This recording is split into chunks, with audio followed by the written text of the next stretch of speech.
여러분 안녕하세요. 오늘도 한잔하는 MJ입니다. 한낮에 이렇게 바에 오는 것도 참 드문 일인데 오늘은요 미클토어 빌리워커 할아버지가 피트 위스키 브랜드를 따로 내셨습니다. 그래가지고 미클토어 담당자께서 한국으로 직접 날아오셨는데 그 이야기도 좀 듣고 왜 빌리워커가 피트를 이렇게 하느냐, 글렌알라키도 아니고 발음도 어려운 미클토어 뭐 들어가서 한번 이야기 들어보겠습니다. 가시죠.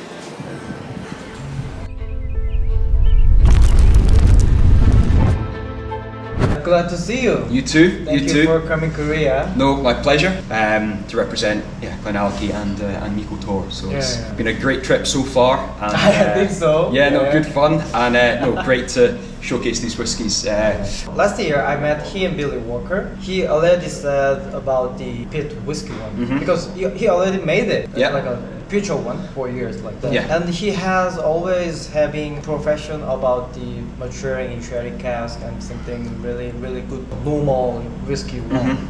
But he is in Speyside. It's not an island. No, exactly, Yeah, right. exactly. Why does he make a pit one? He's always been interested. Like he's almost never satisfied with just creating the same whiskey. Yeah, our kind of core range is very much on the sherry side of things, but everything that we had released up until really just now had been all unpeated. So peated whiskies is that a lot of people associate peated whiskies, peated single malts with Islay, which is whiskey fans, the whiskey enthusiasts around the world, and especially here in Korea, are a lot more interested and want to try different things. Right. Something different and experiment with using, so adding that peat flavors, aromas to our barley. One thing which makes us really stand out from Islay West Coast single malts is the peat that we actually use comes from the mainland. It comes from the northeast of Scotland. So the peat itself is much less intense than those Islay really strong, intense, bold. And savory and salty. Yeah, exactly. Those medicinal iodine kind of notes which people associate with those Islay gentle, gives off those sweet aromas. We are proud to be a Speyside distillery. We still want to have those classic Speyside notes coming to the forefront. We're not trying to copy and kind of an Islay style. We want to remain known as a Speyside single malt, but with Miko Tor, just give it that peated twist to it. As you say, to make it new name, the new brand, Miko Tor, it's really hard to pronounce it as a Korean. Yeah. Not from the Glennalki, you have already big brand of the name, really new and not very familiar. Yeah, so this great point, great question, and I think Billiew커가, but the company were keen to express this as its own standalone kind of label, calling it Miko Tor, which means big pursuit. Kind of old Scots and Gaelic language. Always be trying to create the best possible whiskies. Always do something that a little bit different. There's different design, different bottle, different label. Is to make it really stand alone. Billiew커ga's signatures there. There's distilled and matured at Glennalki Distillery. Yeah, more fun, but add a bit of excitement to it. So the new baby. yeah, exactly. Good point to make. Yeah. As personal, actually, I really love the pit with the sherry cask.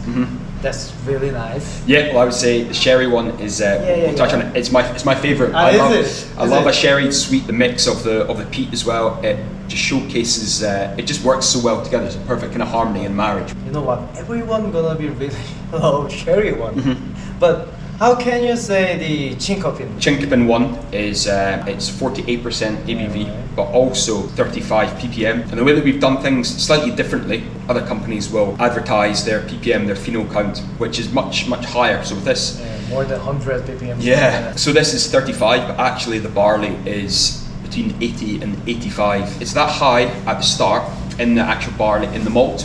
And then during the whole production process, the distillation process, and then the maturation, these peated levels decreases over time.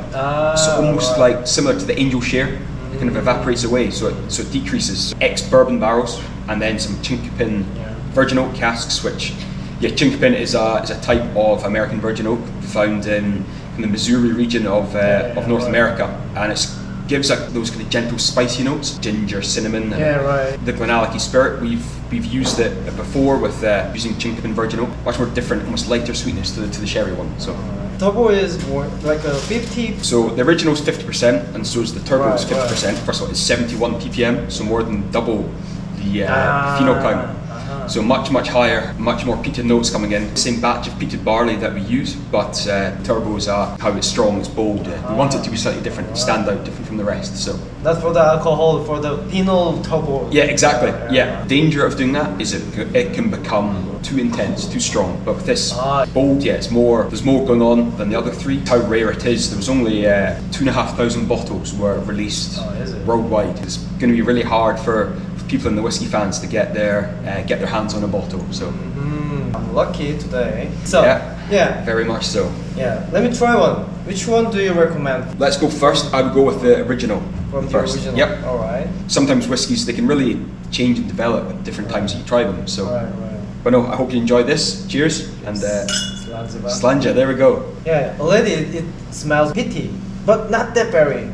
This has been matured in 3 types of American oak, ex-bourbon barrels, virgin oak and a Quercus alba, and there's some American rye casks in there. Cases, I think the spirit so well, the Glenallica spirit itself, but mixes so well together, so kind of peat aroma. But I would say on the taste it's almost less intense. At least it's like a campfire smoke. Kind of nice memory of it. There's not salty, not no, like it is. ales. Yeah, it's very different to Islay style of single malts. Much more balanced, almost laid back. Enjoy around the world, but also definitely here in Korea. It's a great market for us, but that's why we're really excited with this as well. Peated one is not that need too much maturing. I really like a Talisker 8 years old like that, or something like a less than 10 years. But isn't it that hasty? The 5 years? Is it okay? Yeah, good point as well. So with us, the main reason for that is Billiewocka purchased Glenallica Distillery in 2017, and since 2018 we've been running about 10% of our production on peated malt. This is the oldest that we can possibly release, is a 5-year-old. Everything that we have is non-chill filtered, there's no added colour. So we want our whiskies to be as natural as they can potentially be, kind of from start to finish. So do you gonna have plans to mature it older and so I would say ages? Next year we're not going to release, it's not as if next year we're going to release a 6-year-old and then again 5-year-old. It's a really great way of introducing this Glenallica peated to the forefront. Have some maturing on site, so who knows, maybe in a few years time you can sit down again and try a Mico Tour 10-year-old maybe. Look forward That's to expecting. Yeah, exactly. Actually the process of making this whiskey is same as Glenallica, isn't it? Yep, so 160-hour fermentation. One of the longest kind of that's found in kind of the Scottish whisky industry. The flavour chemical compounds that you get from your spirit. So this I really expecting. He's one of the best profession about the control the casks, from the wine casks as well. I really love his Liwa casks. What about the next one? Does he gonna make another cask matured peated one? At the moment with the Mico Tour we have the 4 different expressions, but I would say who knows what the future holds. Let me try his best one. Yeah, so see what you think of this one. So this is our sherry one, so 48% ABV. It's a bit different because 50 and go down 48. Yeah, it's not less, but still it's strong. But yeah, Mico Tour, the minimum that we bottle is at 48% ABV. As a whiskey lover, I really love his philosophies about the ABV. He always, from Glenallica, and this one as well, he always try to more than 46, like a 48. I love it. No one defeats this. No, exactly. Smoke coming through, but again, it's heavy yet gentle, kind of sweet, and then taste you get that instant hit of those sherry notes, those kind of raisins, butterscotch. So this has been matured initially in ex-bourbon barrels, then finished off in a mixture of Pedro Jimenez and Oloroso sherry. So 4 years in bourbon, a year in sherry. So probably 2.5 years in ex-bourbon, then finished off for again somewhere around, so quite a long time in those sherry casks. Doesn't smell that much peaty. Taste as well, like a strong peat, so it's easy to drink and you can enjoy the peated one and sherry characters as well. It's very good balance. I was literally just about to say it's a great balance of even 5 years old, but remains something very, very nice. Heavier. In Korea, coming up to winter time, things are getting a bit colder. Something having to evening to help you kind of warm up. So same as Scotland. Exactly. I really love Scotland, but I cannot love the weather of this Scotland. No, Scotland, it can be a beautiful country, but sometimes we're hampered by the weather we have. It's I mean, today it's a great, beautiful day here in Seoul. It's cold, but it's sunny, it's blue skies.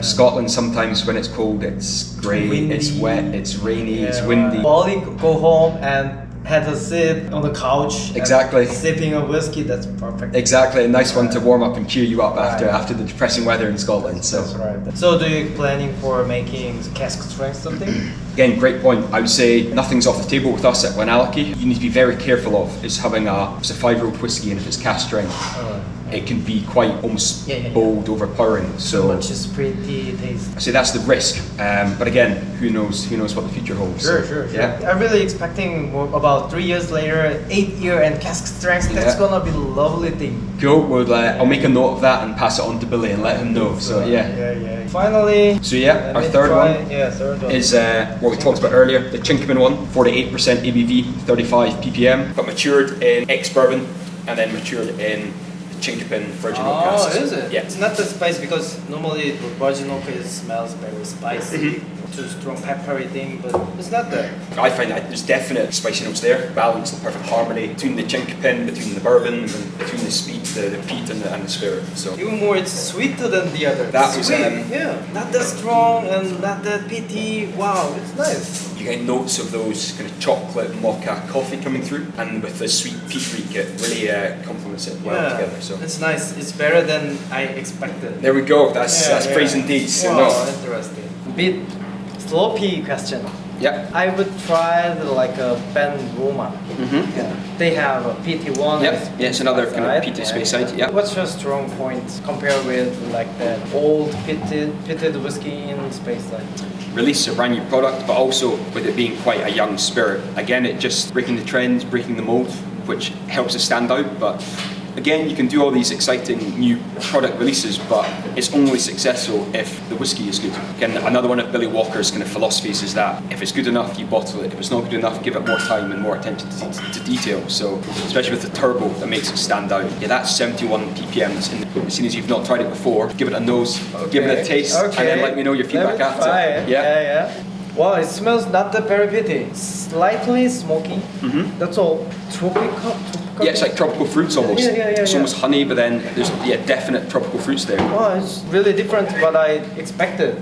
Sherry and virgin American, right? Yeah, Oloroso hogsheads. 2,500 bottles released worldwide. Only been matured in 8 casks altogether. Wow. 3 virgin oak casks and 5 Oloroso hogsheads. So that's how rare, scarce it is. So. And I'd like to say this is one. There we go. Wow. There we go. Nice. In my mouth getting wet. Wow, it's really nice. There's no informations and the kind of blind tasting, it's gonna be really, really good. Great.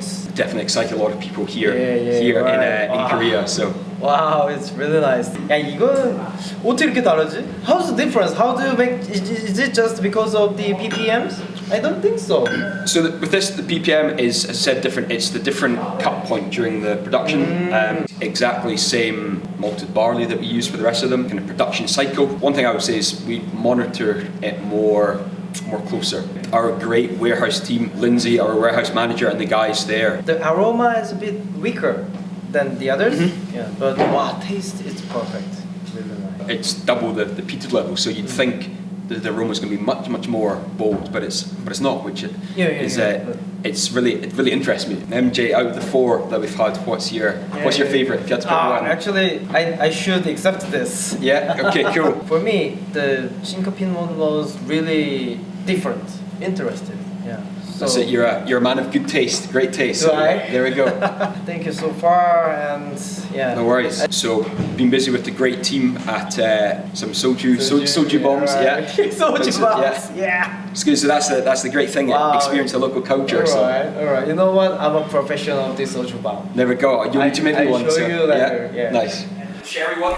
Sherry one. Then chicken.